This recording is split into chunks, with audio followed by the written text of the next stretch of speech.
చూడ్డానికి చాలా అమాయకంగా ఉండవు. ఎట్టా బతుకుతావు ఇట్లా ఇంత అమాయకంగా ఉంటే నువ్వు? మా ఊర్లో మా భార్యలు అట్లే చెప్తారు నా. భార్యలు అంటే ఎంతమంది, ఎన్ని పిల్లలేనా, ఏంది అసలు? 6 అయినా ఎందు నువ్వు 6 పెళ్లిళ్ళు చేసుకున్నావా? చేసుకున్నా, ఊరికే సరదాకి ఇష్టపడే చేసుకున్నా. 6 మందిని ఎట్టా ఇష్టపడినావు స్వామి? వాళ్ళే ఇష్టపడ్డారు. మరి చేసుకోండి నాయన, నేను చేసుకొని పెళ్లి అని చెప్పాలి కదా నువ్వు. తప్పలే, ఏ బిడ్డ అడ్డం తిరిగినాడా? అనాథ అయిపోతాడు అని చెప్పేసి చెప్తే చేసేసుకున్నా. పెళ్లి తర్వాత చేయాల్సిన పనులు ముందే వేస్తే నువ్వు నీకు చేసుకోవాల్సి వస్తారా పెళ్లి? పల్లెటూరులో అలాగే ఉంటాయి కదా ఇవన్నీ మాకు తెలీదు. ఇంకా మేము గడికి పోతాము, గడ్డి కోసేటప్పుడు అది చేసుకుంటా ఇది చేసుకుంటా అట్లా అయిపోయింది నా. 6 పెళ్లిళ్ళు ఎటు చేసుకున్నావు? ఫస్ట్ వారి అట మా ఇంట్లో వాళ్ళు చేసేసారు. 10 అయిపోతేనే పాస్ అవ్వలే.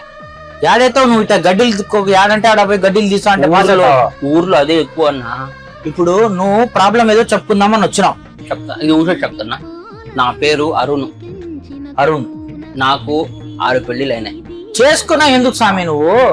ఫస్ట్ పెళ్లి అన్న ఇంట్లో వాళ్ళు చేశారు, చేసేసుకున్నా. అప్పుడు నాకు 15 సంవత్సరాలు.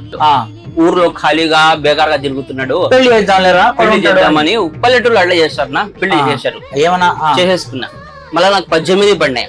18 అయినాక ఎక్కడైనా చేసుకోవచ్చు, ఇంట్లో వాళ్ళు కూడా ఆపలేరు అని చెప్తారు కదా.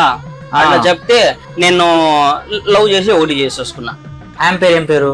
అరుణ. రెండో ఆమెను ఎక్కడ గెలిచినావు? మా ఊర్లో మాకు పొలాలు ఉండేవి నా.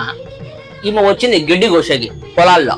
ఆ గడ్డి కోసేటప్పుడు ఆమెను చూసిన. ఆమెను గడ్డి కోసేది కాదు, ఆమె నన్ను చూసి నవ్వింది. నేను గడ్డి కోసిన అనుకుని మాట్లాడింది. ఆ మాటల్లో పడి చేసుకున్నాం. ఒరే నీకు అర్థం కాదు ఏంటంటే, ఆమెకు ఓనర్ అయితే తేడా లేదు, గడ్డి కోసేటోడు అయితే తేడా లేదు. 18 వచ్చిందిలే. 18 వస్తే ఎవడు ఆపేకి లేదు నా. మా తాత పట్టణంలో పోస్ట్ మ్యాన్, ఆయన చనిపోయినాడు హఠాత్తుగా. నేను 2 పెళ్లి చేసుకున్నానని ఆ ఉద్యోగం నాకు వచ్చింది. ఇప్పుడు నేను పోవాల్సి వచ్చింది పట్టణంకి. ఆ పోతూ వస్తూ 3వ పెళ్లి చేసుకున్నా.